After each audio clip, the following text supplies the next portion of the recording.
guys, it's your girl Paulette Ahmad, Philly Permit Expediters, aka the Permit Plug.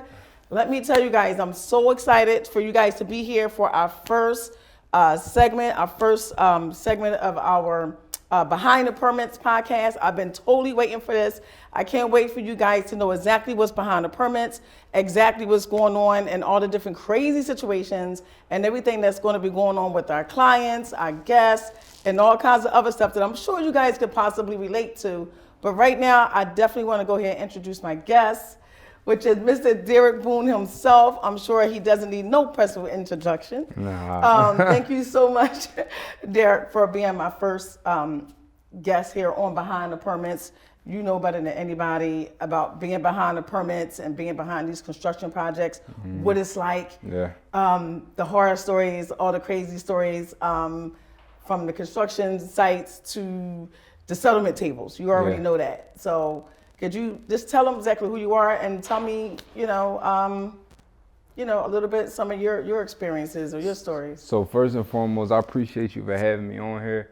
I always feel honored when people want to have me on IG Live, want to talk to me for 1 minute all the way to have a couple hour conversations, because I feel like if you want to have some type of insight or information or conversation with me, that means you respect me in some form or fashion, and I don't take that lightly, because you don't have to call me. You don't have to do anything. I feel like sometimes people get into a space where they feel like they're bigger than what they are. I feel like you're supposed to think highly of yourself, but sometimes it's like a thin line. Sometimes people take it overboard, and that's when you start losing value. You know what I mean? We just had a conversation. You said every time you talk to people, they speak highly of me, because anytime I have a conversation, I appreciate you. Thank you. You know what I mean? So I don't care what's going on. That's just kind of how I sleep good at night and how I keep always. I don't have no enemies. I hope not, but keep. You're doing good. You're doing a good job so far. We feel your energy. Let me tell you that. Oh no, I appreciate that. We feel your energy.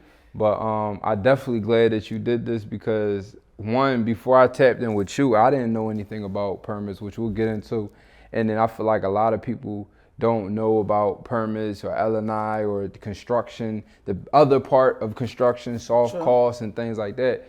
And I also do some things where I say you should have 6 or 7 figure conversations every single day. So what that means is, like, you need to be talking about a couple $100,000, a couple million every single day. Even if you're not making that right now, start the conversations. And what I do is I get on live to have them type of conversations, just so average people, I don't say average people, just people that's not making that kind of money can hear those type of things.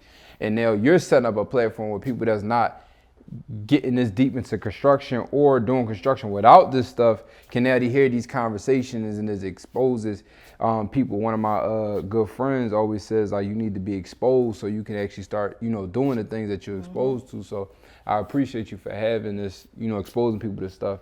And also because I personally know that, if you don't have your stuff in order, it can come back and jam you.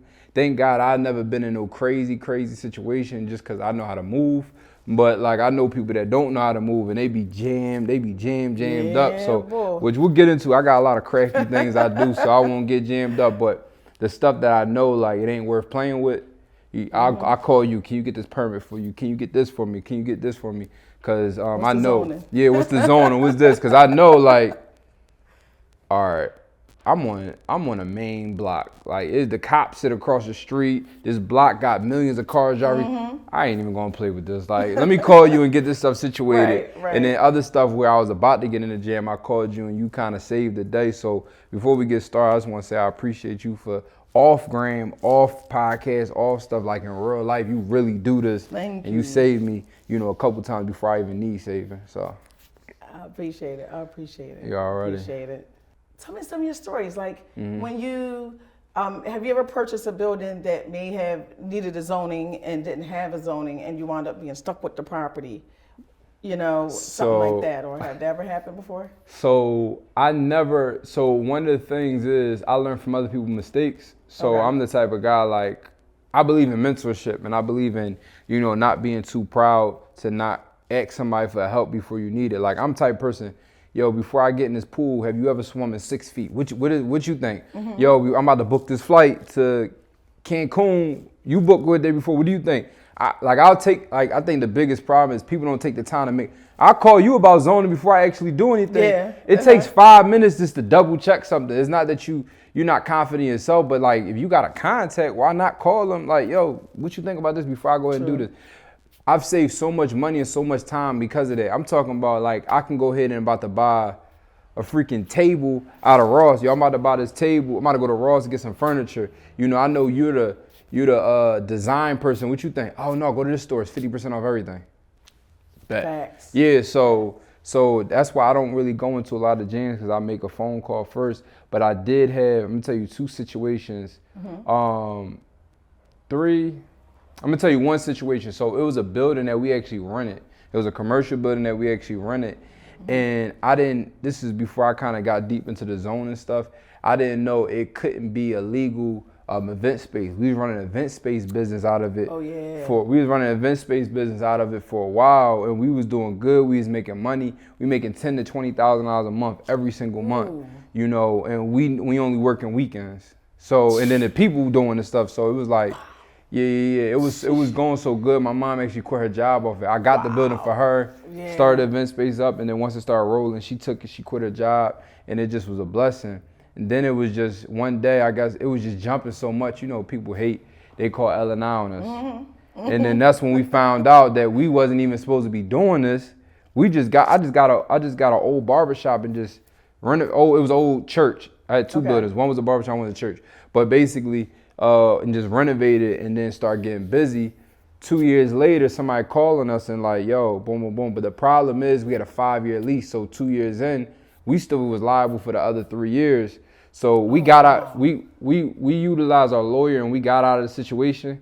Some crafty things he did, so thank God. But my situation, to go back to what you asked, I did have a situation where I got in and it wasn't legally supposed to do that. Now, if I would have called you first and found that out, I probably would have never got that space. Yeah, we made money, but the money only lasted 2 years. Like, you know the game, you thinking long term. We thinking, well, at least that 5 years to do the whole lease term. So, you know, we switched to another building. And from that experience, you helped me out because now you broke down the whole zoning code and how everything go. Because I had another 2 commercial buildings that I personally own. And I'm like, you know what, I'm going to just go straight to my buildings. Come to find out, they wasn't legally be able to do that. But thank God I made that call to you because then we probably would have did another year and then got shut down again. So now we got another event space now, but we went through the process and now it's legit, it's legal. So now we can run this forever and don't got to worry about that stuff. But that was a situation I had. So just imagine, and I want to put some, like, attach what kind of pain that is to the situation. Imagine your mom quit her job off of something. And then next thing you know, you got a paper saying you got to shut down now. And then they come back out and then they say, yo, you have to shut down now and reinforce it. Like, and then she just like, yo. What are we gonna do? Yeah, that's deep. So for me, that was the one and done I needed to see. And I'm like, nah, I ain't with that no more. How long did it set you guys back before you was able to find another spot? Couple months. So that's like losing. This maybe like 6 months. Maybe like 6. So you thinking you losing between 50 to 100 grand. Dang. 6 months, just stop. Oh.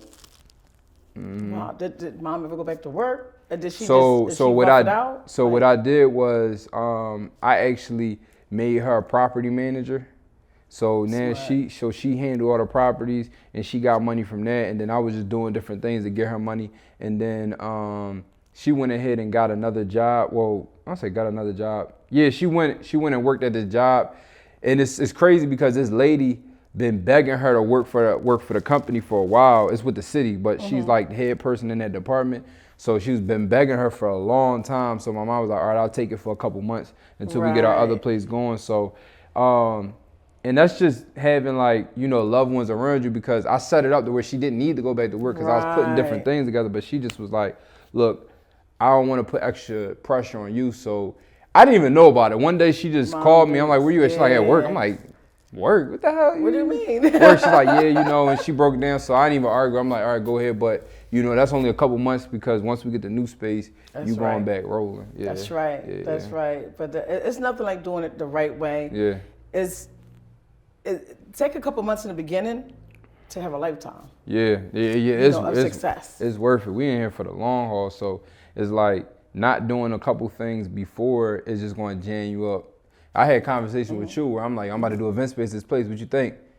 And you go ahead and do your behind the scenes thing, and then you tell me like, yeah, this one not gonna work. And I'm like, what if we do this? You like, yo, that's like, I remember one place you said you could do event space if you run it as this during the day, and I'm just like, yeah. And I was with it, and I was like, nah, it ain't even like let's just do it right the first time. Right. So, yeah. That's true.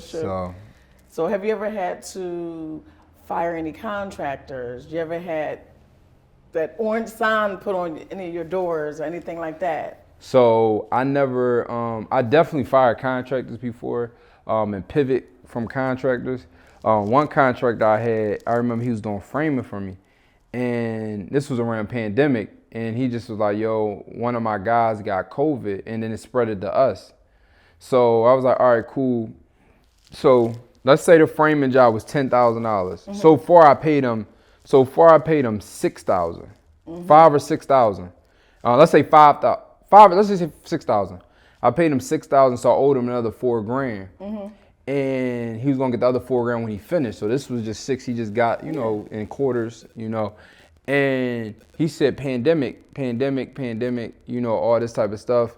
I got COVID, my guys got COVID, so he took a week off. I'm like, all right, and then he'll go into 14 days. I'm like, all right.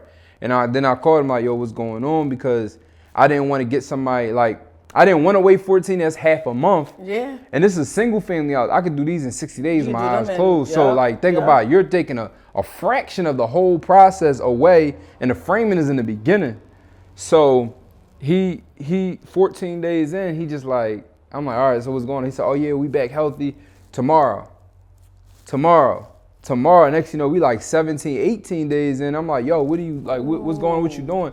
I just got to finish up this other job because X, Y, and Z. That's what it was. Yep. What it was is he knew he only had, so framing jobs can be a quick $5,000 job. Framing job could be a $30,000 framing job. So what he was doing, he was down for 2 weeks and he lost a lot of money. So he knew he only was going to get $3,000, $4,000 left from me. He went and tried to squeeze in these $10,000, $20,000 jobs. Wow. But I don't say you can't lose in real estate, but if you do things right the first time, you won't lose. So let me put it like this.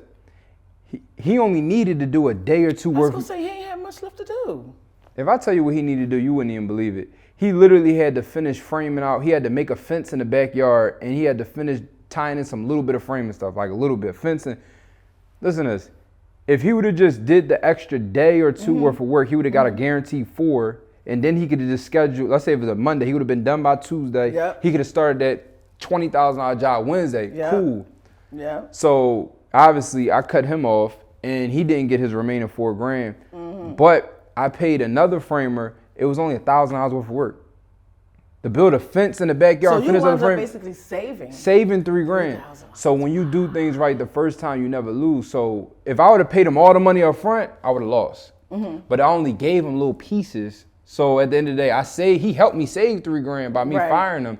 And now he lost $4,000 when he only had to do, for him, it probably was only $400 worth of work, for real. Right. Because, he paying his guys and they all coming together, he messed up. So that's one, I fired a contractor like maybe a couple times, but that was one of the times I did fire a contractor, and it actually worked out best for me, at the end of the day. All my situations always work out best for me because I don't believe in paying everybody up front. I don't believe in and they don't give you a hard way to go about that? No, because, so for one, this is some game for everybody. Every time it's your turn to come with your end of the deal, do it.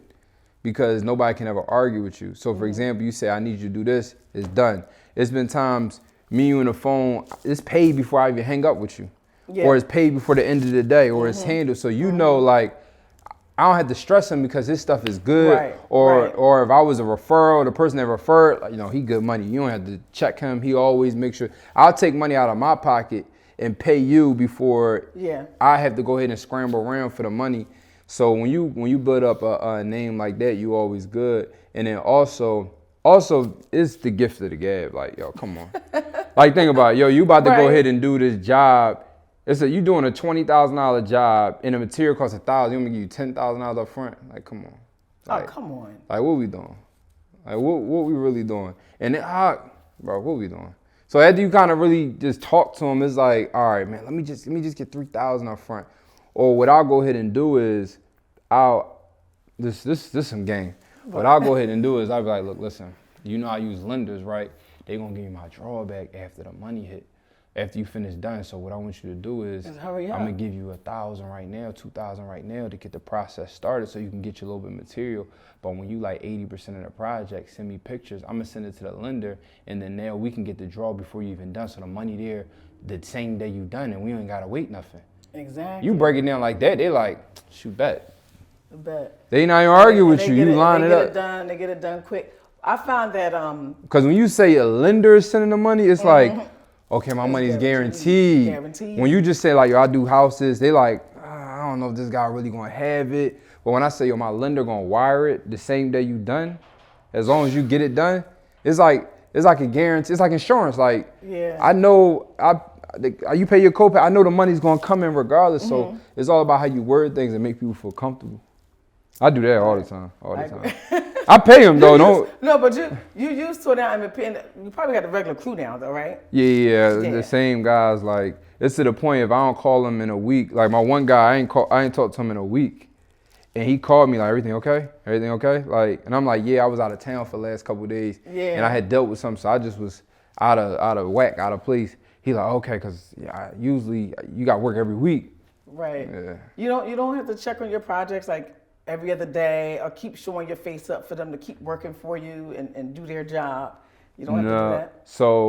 So I'm like addicted to this stuff. So I don't have to check on anything. They all send me pictures and videos, but I still pop in at least twice a week just because I just like, it give me a thrill. Like I never lost the first touch I had. I still got that itch. So I still go to the houses, but I don't have to. They send me pictures, they send me videos, they FaceTime me and everything. But because they know that my 2-3 times a week can be random, they don't know when the hell I'm pop up. So they like, yo, this dude will pop up. And they know, and it's crazy, right? So when you do an exposed brick, you gotta seal the brick with brick sealer. Yeah. One time my guy was supposed to be doing it, right? And I had a 1 hour or 2 hour Zoom call to do.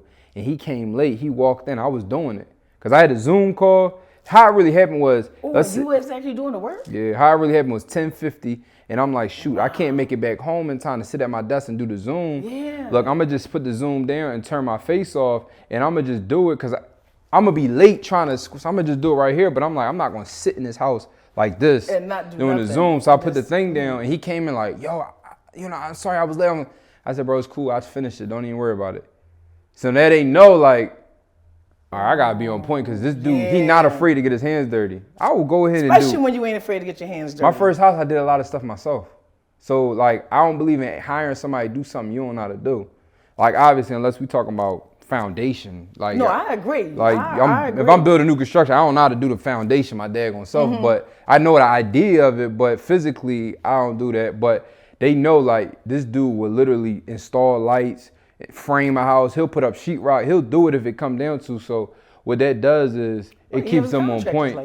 Yeah, I do. You got the paperwork. Yeah. So what it does for them, and then also they know I'll swap out in a second. They know I got guys, so it keeps them on point. And then also when you got solid guys, they don't want you to do that. So it's like, dang, this dude. And then the fact that they know I will do it, it gives people a little bit more respect. Like this dude, like he nice. But don't get it twisted. Yeah, he will get his hands dirty. So like, or I'll carry the material in and I'll do like, so it gives an extra respect, but it also gives another layer of, let me get this stuff done. Cause he'll swap me out or he'll just do it himself. And I don't want to get swapped out and I don't want to only get paid for half a job cause he had to finish it cause I was playing. Right. Yeah, so that's how we.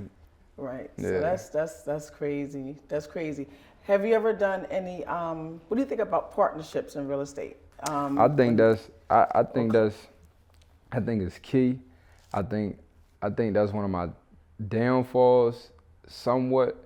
So I do partnerships and I like partnerships. I'm getting better as far as this year goes. But before, every house that I got, I own it 100%, or I might got one partner. Like, you know, Reek. Me and Reek own 3 houses together, I think now. Yeah. We own 3 buildings, like over, I think, almost $3 million between those 3 buildings, like 2 point and some change. So, because we bought big buildings together. Yeah. Obviously, partner, it got to be buildings that's gonna make sense. That's gonna make sense. Yeah, Absolutely. like one is 800,000, one is 800,000, one is like 850, and then one is 400,000.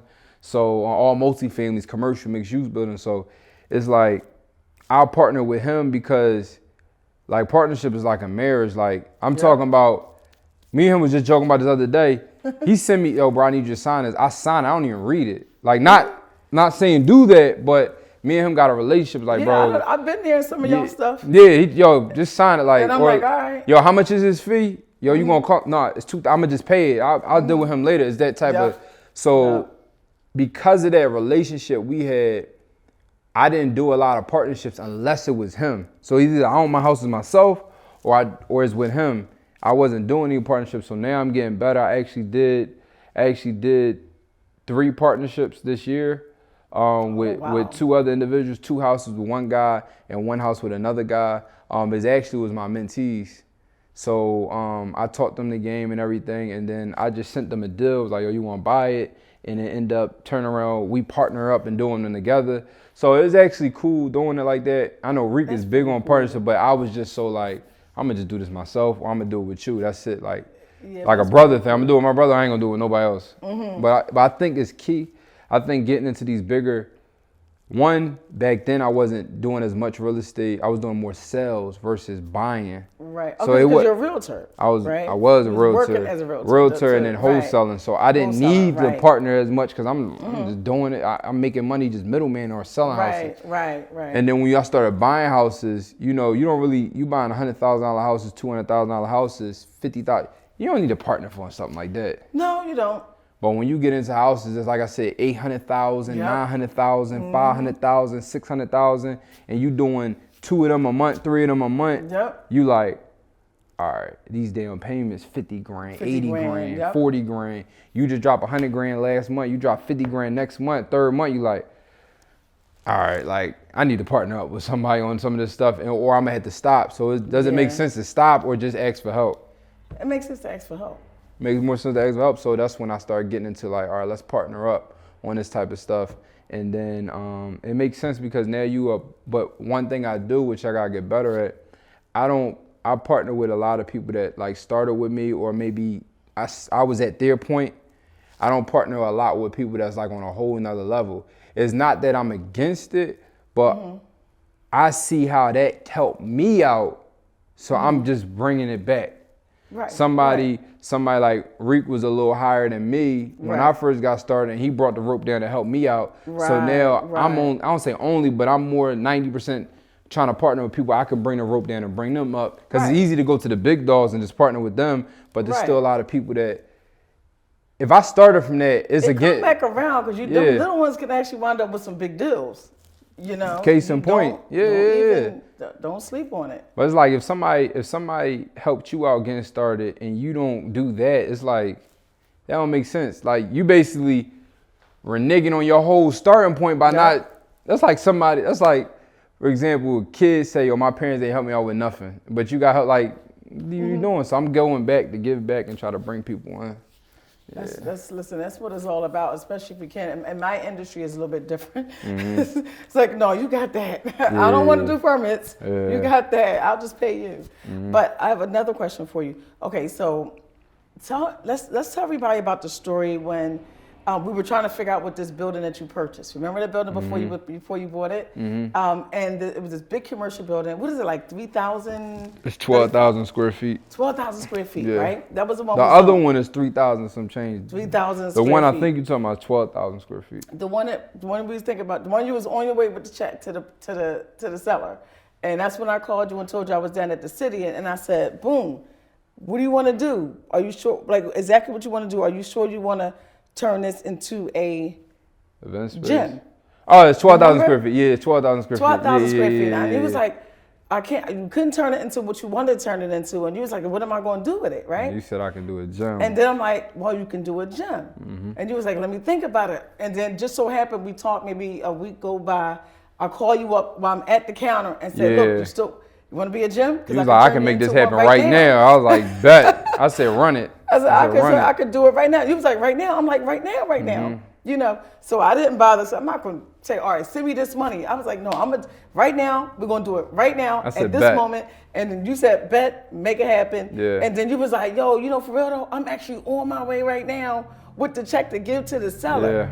You know, I'm gonna be at LA Fitness. Yeah. You know, so it was crazy because I'm like, wow, a gym. Yeah. Newsflash, a gym can be. You can have as many people as you want in this gym. You know, it's just so, you can put vending machines, Mac machines, workout, you know, workout stuff. There's a lot of stuff that you could do with a gym that's also never usually have been done on that type of square footage or that level, you know, for us anyway. And I was like, yo, I'm just curious how he gonna put it all together. So what was that moment like when you realized, you know? I think it was like it happened so fast to where like, so it happened so fast where I'm just like, she there, I'm just jumping on it. My gut say go. Yeah. It's a go. But then when you sent me the permit paper back in an hour or less, I'm looking at this, I'm like, oh shoot, this is real. Like, like this is really real. I'm really about to make this move. That's not something I've ever done before. But the fact that you was able to change a whole use of a building in a matter of minutes off of your connections, which like you can't Google this stuff. A regular person can't make this stuff happen. You put it together with your finesse and your connections. So like that's why I always refer you out, because it's like I remember I referred my one guy. He was like, "Huh?" I'm like, "Bro, call her. Just tell her what you need. Like what? I don't care about your butts, right? But person before, just call her. I don't know what she do, but something happens. Like it gets plugged in some way somehow. Right. So like to get the gym paperwork back in like less than an hour was crazy. The funny thing is, you know, I always tell people, go with your gut, put some logic behind it, but your gut has that final signature on it. Right. And the logic was, you know, because over them days I did a little bit of research and I was like, okay, I looked at the numbers, stuff made sense. And then the gut was that final signature. And I actually know 2 gym owners that make a lot of money in their gym, and then they just put me in play. They just gave me the game. Actually, one of them is like, well, both of them is keep following up. Yo, when you gonna bring me past? When we gonna have our one-on-one? We gonna like they excited for me. And I met this guy at Capitol Grill, and he owned basically an ATM company. He said, yo, I'll pop ATMs in there. We'll wave like just exactly what I said. Yeah. ATM, vending machines. He said we pop all that stuff in there and all that. And then my original plan was to do event space. You said we couldn't do straight up event space out of there. Yeah. But what we're gonna do is it's 2 floors. We want to make the second floor a yoga studio, which wide open space. There you go. You know, you can still do what you got to do. So it's just like your gut feeling always make that final say so. But the fact that you was able to get something done in like 10 minutes, where people go ahead and like they gotta wait time, months, it's crazy. It's crazy. And thank you again. A lot of time. You're welcome. It's a lot of time to do the permit stuff. I don't know why. It's like I get excited. You know what I mean? I'll be super excited. I'll be so excited for you guys. One of the things I think I want to do in the new year is start visiting more of the projects that that we were able to turn. I need your help too. That's going to be amazing. I need your help too. Remember the building you did the easy demo permit for me, or you did the whole permit? Yeah, I think you did the whole permit. The mixed use? Yeah, mixed use, the apartments upstairs. Yeah. So remember I was gonna do event space downstairs, and you said you can't really do event space unless you do this and this, but you could do a smoothie shop. Smoothie restaurant, sandwich shop. Or you could do a juice bar. Or, So daycare center. I finally agreed to myself to do that. So I actually need you to help me, put that together. The sprinklers are getting installed as we speak. They actually should be done. Is it a 2-story? What was it? 3 CMX stories. 1, 2, 3 stories? Yeah. So it's 3 apartments at the top? Yeah, and 1 a commercial on the bottom, so it's a 40 All right, so in the you building. need sprinklers. You definitely need sprinklers. Oh yeah, the whole thing. The sprinklers done. They got done this morning. I was going to say you don't need need sprinklers if it's only a CMX 2. You wouldn't need sprinklers. No. It's 3 units. I mean, it's 4 units in there. So I had. Cool. Before I came here, I just went into the final walkthrough. They all done. So we're gonna turn it into a juice bar. And cause I was thinking, I'm like, yo, Yeah. And why guess would what? I The rent? juice bar can have 30 to 40 people. That's what I'm saying. So I'm like, it hit me. It was like, yo, why rent this place out for $2,500, $3,000 a month to somebody No, when I can do just it run this daggone thing myself? Like, add the paper, yeah. I already got a nice file online. I know how to run businesses. I don't need hoods and all this different stuff Nope. to blend juices and fruit and stuff like that. So I said, let me bet on myself and give it a shot, you know. And that's why I always tell people, just bet on yourself. Like, it ain't like nothing is rocket science. And somebody did it before. They bleed the same blood as you. They got 10 fingers, like everything. So if they could do it, you can go ahead and do it. And I prove people and myself wrong on a whole bunch of other stuff. So I said, you know what, let me go ahead and try that. So nice. yeah. And it's also on the craziest corridor with no other smoothie restaurants on there. Not to mention, well, this say where it's at. Temple is right next door. So now I'm gonna be like, anybody go to Temple, get 10% off. So I might get all the business just from them. You can do packaged foods, you know that, right? Yeah, I'm gonna In the do all juice that. bar, We're gonna you do can sandwiches and do all that. Yeah, as long as it's not like hot food. No, cold and sandwiches. All that. We're gonna set up. Gonna So kill I the game. actually, Yeah, that's I gonna be actually, nice. Especially we with a catchy name to it. the name already done. I ain't gonna say it, but the name already done. Logo getting made, everything, trademark, everything already getting done. So I actually need you to like make, cause I think the use is restaurant now. Do you gotta? Well, this is a question for you. No, you're good. So I don't gotta change it to another use, cause it's already the use is already a restaurant. You're good. The use is going to be a restaurant. Okay, but It's we already good to go. A zoning is always a certain name, and it falls under all these other different categories. So restaurant falls under the juice bar. There's no such code that says juice bar. Oh, then we good to go. You know what I mean? We good but to go. you're under restaurant already, and it'll just basically, if it's a sit-in or a sit-in, what they call it, eat-in, or It's or gonna be takeout. an eating. It's gonna be eating. Well, Most we're gonna of have them get tables and approved stuff. for the eating. Yeah. Most of them is approved. It's hard to get it's hard to get the takeout one, believe it or not. Uh. The takeout one is harder, but the eating one, I mean, listen, I turn 7 of them all the time. I'm always doing the eating ones. I do the laundromat, turn buildings into laundromats and all that stuff. Oh yeah, I do laundromats. I turn building into CBD stores. I've done smoke shops. Oh yeah. So let me ask you, flip the script. I just want to ask you one question. What's the because I want people, so let me say this, and this is going to tie it all in. Okay. If I tell you that if you do this, if you do this, what I'm saying, you'll be able to go ahead and go on vacation this weekend or go on vacation this month. You're going to be like, okay, nice, great. Let's say you got the worst toothache ever. And I say, if you do this, your toothache will be gone by tomorrow. You're going to jump on it fast. I'm going to jump on it fast, yeah, because I want the toothache to be gone. Pain holds more value than pleasure. So for people to understand, they want to get out of pain, permanent pain. Right. What's some of the craziest stories that you heard that you had experienced that's going to get somebody that you help get them out of pain? Because a lot of people, like, if I say, like, yo, you do this, like, you'll be able to own real estate. People are like, oh, okay, that's cool, I'll do it later. You do this, you'll be able to stop from getting shut down. I need to listen. Because I don't want that issue. Yeah, it's, the pain, the pain is that note they paying every month. That's the pain. That hurt. You got a mortgage, you got to wait. Because when they come to me, they come to us, it's like ready, set, go, because it's that time frame with that. But you forget, oh man, I need plans. Then you set back 3 to 4 weeks if you're lucky. You got a big building, $2,000 and then now a month. I get the ball, and then I have to run the ball. Now we got revisions. Now the whole time the lender's like, I don't have nothing to do with that. Nothing to do with that. Because most of the time the lender's not even requiring the plans or the permit. Not with the hard money lenders anyway. So yeah, the pain point is always what they have to pay. Because sometimes with some hard money lenders, some of the investors get to buy themselves some time in a few months before they got to start paying that note. Yeah. So they try to get things done as quick as they can in that process.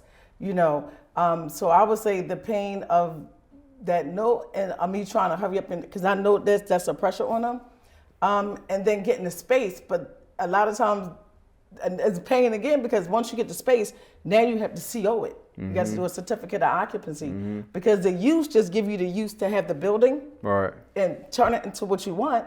But in order to open those doors and start letting people come in and get some of that juice bar, you need to get a certificate of occupancy, which means now the city has to give you a CO and they got to inspect everything that you put in there to make sure that you're doing what you said you were going to do with the type of use you have, and that everything is being done correctly according to the standards of L&I for what you're doing. So you can then now open up your doors and cut that ribbon and say, now you guys can safely come in. But, you just put me on something just now. Yeah. You just put me on something. You can safely come in, you know. But then at the same time, when you're dealing, I'm not sure, you have to, just so you know, when you're doing the juice bar, you do have to, and I got to connect with the health department too. So, I mean, with the like a serve safe? So, not to serve safe. I don't think you need serve safe with that, but you will have to deal with the health department, which is separate from L&I. The health department and L&I are two separate entities. So anytime you're dealing with food or something that people consume, especially like with the juice bar or restaurant, the health department have to come in and they give you the same type of looking permit the same way that L&I would. Yeah, I've seen that. So that triggers that. Now, that's not something that we do, that's something separate, but you will have to have something from the health department to make sure that, I guess, the dishes that you're washing is not down with the food that you're cutting up. You know, it has the health department determines that. So that's when it triggers other things. Even putting the sign on a building. I mean, is it a lidded sign? Is it an overhang sign? It don't matter what it is, it still requires zoning. So each thing makes a trigger.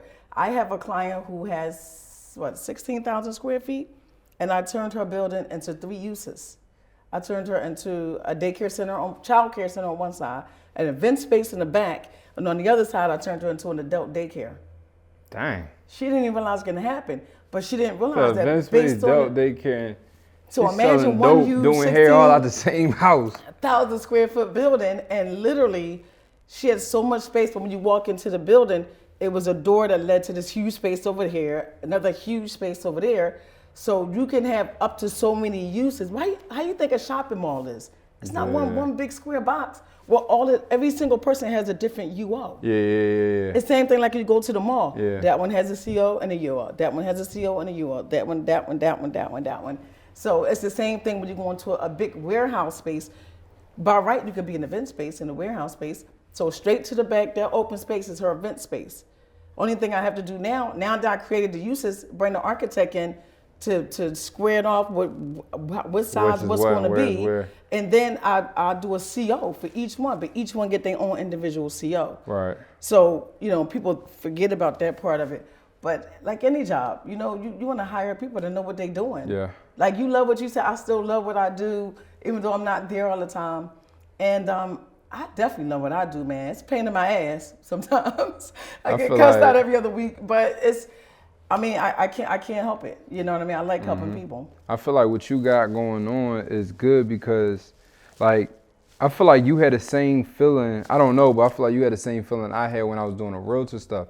Like seeing somebody work so hard to save up money, go and look at all these houses, and then finally closing their house for their family and their kids. I had somebody that bought the house a week before Christmas, but didn't tell their kids until Christmas morning, and they thought they still was living in their mom house, and her and her 2 kids was living in their mom house in that one room that she grew up in, and then she took her kids saying we going over such and such house for Christmas breakfast, and then took them to the house. The house just had a couch and a Christmas tree, but the fact that she brought that, wow, that feeling, I can't even explain that feeling, so I can only imagine you having that type of feeling, you seeing me work so hard on this project. I was having permit problems, and now I open up a juice bar. You're like, dang, I was a part of that. I see the possibilities. Yeah.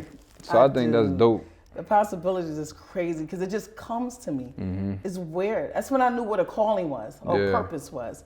People say, well, what is the definition of a purpose? I'm like, I can't explain it. I just see it. Yeah. I just see it, and if I'm curious about it, I always research it. And if I'm not even sure, I'm gonna take my butt downtown. I'm gonna find out. Yeah. Because I need to hear from the horse's mouth. That. You do be doing it. You be like, I don't know, but I'm about to find out. But I'm about to find out. You call me the next day or a couple hours later. You be like, so look, we can do this. I'm like, I remember I asked you about storage units. I'm like, yo, can I do a storage unit here? And you I don't know, but give me a second. You called me back the next day and was so the storage unit is a no, but.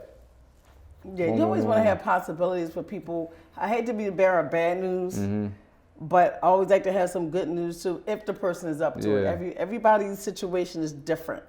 You know, it's buildings I've turned in. My highest building I turned was an 8 unit. Was my highest one under the RM1. People don't even know the possibilities of an RM1. I could do a segment by myself just on that one, you know. So it's exciting of what is allowable if you purchase based on zoning. If you buy on zoning, you good. Yeah. Buy based on zoning, you're gonna be set for the rest of your life. I got a couple of RM1 lots. I'm not ready to touch them yet, but I definitely gotta get with you on them. A couple of them. I'm telling you, listen. I say let's go. New construction, we do those too. Yeah. You know, we do that. We do the Airbnbs. We do pretty much. You do the Airbnb stuff? Of course. So I think that's a whole. I think that's a whole segment you should do. I actually got like one of the best Airbnb people I know in Philadelphia. She might be better than a lot of people across the country, but she definitely sharp with the Airbnb stuff. I should definitely connect. Getting licensed too? No, she run the business. Like she got a lot of Airbnbs. Like some of my apartments I rented to her, and she do Airbnb in some of my apartments. But she know how to do all that stuff. But I think that'd be a good conversation. Yeah, because that's a lane everybody want to get into now, but they don't know about this part. Yeah, you gotta check zoning with that. See, it's a certain way with the Airbnb. It took me. First, I didn't want to do it. That's number one. Then once I kept being confronted with it, it took me a good 6 months, and we still learning stuff about Airbnb. But now we can tell you if your building qualify. Dang. Before we even step in, if your building is even in the right district to even have. So let me ask you something. So the excuse me, y'all. This is a personal question. If I got the building I got with, I'm gonna do the juice part about it. It's 3 apartments upstairs, and it's 2 studios and 1 2-bed, 1 bath. So what I was thinking about doing was the 2 studios, since they are right above the juice bar, that's not gonna make a whole bunch of noise, but because they're studio units, I wanted to make them either Airbnb or traveling nurses. The reason why I was thinking traveling nurses, because Temple Hospital is next door. So I was thinking about doing that. But if I do decide to do Airbnb instead, what is your opinion? Because you know a little bit about the backstory. What do you think? I probably would lean more towards the traveling nurses. Yeah, I already made my mind. I'm just curious. Yeah. See, but if you was thinking that, that's what I'm thinking. I would probably lean more towards the traveling nurses because Airbnb is a little weird. Number one, I would have to check to make sure your building is in the right district to even have Airbnb. And Airbnb, you have limited lodging and you have visitor accommodation. And people get confused with the two. You know, limited lodging, you physically have to live in the unit that you're renting out. That's limited lodging. That's the cheaper one. They physically say, okay, I live in this studio apartment and I want to rent this studio apartment out to somebody when I'm not here sometimes. Okay, that's limited lodge. That's the cheapest one. But that big one that costs $7,000, $5,000, oh yeah, that's called visitor accommodation. Your building has to first qualify for a visitor accommodation first. And once it qualifies, you then have to have what they call a host. Even if you don't have a host, you have to have like a host and get the license is $7,000. And you got to get an appeal to get it. So you got to go through a variance, go through the appeal, get denied. Then you got to go through a variance. And then when you get through the variance process. That's like regular zoning. It's like almost regular zoning. And then you turn around and you can still get denied for being able to get the license as a host. So it's weird. So it's only certain situations when it's a perfect storm. Travelers. So it's only certain situations when it's a perfect storm. Like if you own a condo, own an apartment building, say you're a 4-unit building you own, and you own all of them personally, then you can rent each individual unit out because you own them all individually. Yeah. But it literally is, I wouldn't tell you, I can turn you into an Airbnb. I said, no, let me get your address. Because I'm not going to waste my time. Yeah. If I know I can't do it, then it can't be done. That separates you from a lot of people because a lot of people just take on jobs and take on work. Oh yeah, I'm not doing that. And so when you are afraid to say the word no, you end up hurting yourself more than you helping. I can do it. Then you realize that you can't do something, then you got to renege on something. And bad news spread faster and further than good news. So now I'm like, man, she told me she could do something, couldn't do it. And without saying the part that what I asked you to do was impossible to begin with, but the fact that you said like if I say, you think you can turn my 300 square foot building into get approved for a 16-unit apartment building, and you say, that's crazy to begin with, but you say yes. And now I'm like, yo, I got this lady, she said she gonna do it, I'm bragging about it. Yep. And then you tell me I can't do it. Now it looks bad because I done told everybody this was gonna happen, and now I gotta renege on. So I'm making you look worse because I don't wanna make me look dumb. Yep. Man, she told me like this, she died, all this type of stuff. So Okay, so oh man, I got so many other questions I want to ask you, but listen, we got to wrap it up. Time go by fast. It goes by super fast, and I'm sure we're going to talk after this. Yeah. So listen, behind the permits, I know we got a little off subject a little bit, but there's definitely more to come. So Boone, could you tell our viewers how can they connect with you if they wanted to work with you, if they was looking for a mentor, they need any type of, you know, someone with your level of experience and expertise, how can they connect with you? Okay, so people can tap in with me directly on Instagram, DSBOONE. You can send me a DM, just saying like what exactly you need. Between myself and my assistant, we try to answer everybody DMs. So don't you send it, don't expect a message in 5 minutes, but before the day is out or by the next month, we try to answer everybody, just giving people answers or help. And then also, if you just want to get straight to the source, you can click the link in my bio to tap into, you know, one of the books, ebooks we have, one of the services we have or whatever, or YouTube videos I drop so you guys can learn or just tap in or get straight to the point. And we definitely just try to help every single person.